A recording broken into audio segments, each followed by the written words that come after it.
ভাইজ্যাক ভ্রমণ পর্বে আমরা ভাইজ্যাক ভ্রমণের খরচ বা কিভাবে আপনি ঘুরবেন এই সমস্ত গাইডলাইন দিয়ে বিভিন্ন ভিডিও উপস্থাপন করেছি।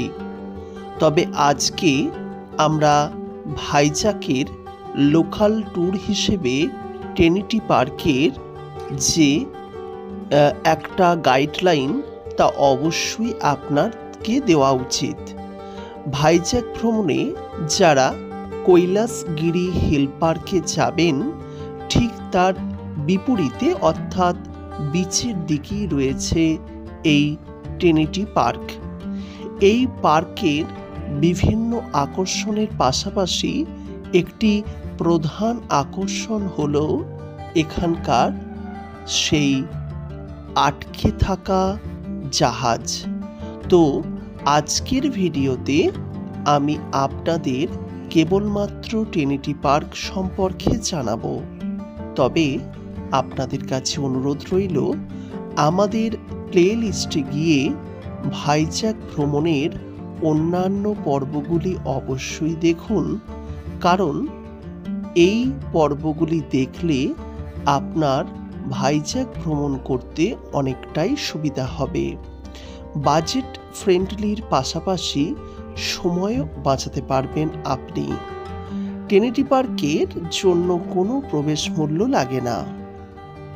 এই পার্কটি সবুজে পরিপূর্ণ, ধাপে ধাপে সিঁড়ি যুক্ত একটি পার্ক।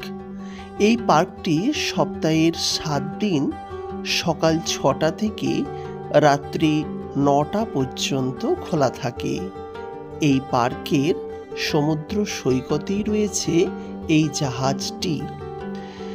শহরে ঘূর্ণিঝড় হুদহুদের আঘাতে ট্রিনিটি পার্ক প্রায় ধ্বংস হয়ে গিয়েছিল।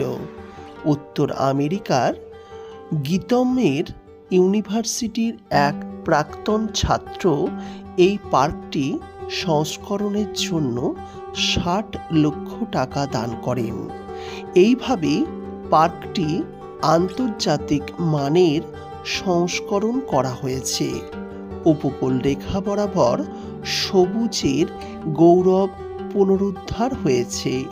এই পার্কটি শিশুদের বিনোদনের জন্য খুবই যথেষ্ট। বিশাখাপত্তনমের প্রাচীনতম পার্কগুলির মধ্যে এটি অন্যতম একটি পার্ক। এর পার্কিংয়ের পাশে হলুদ গেট রয়েছে এবং কোনো রকম পথের বিভ্রান্তি ঘটবে না।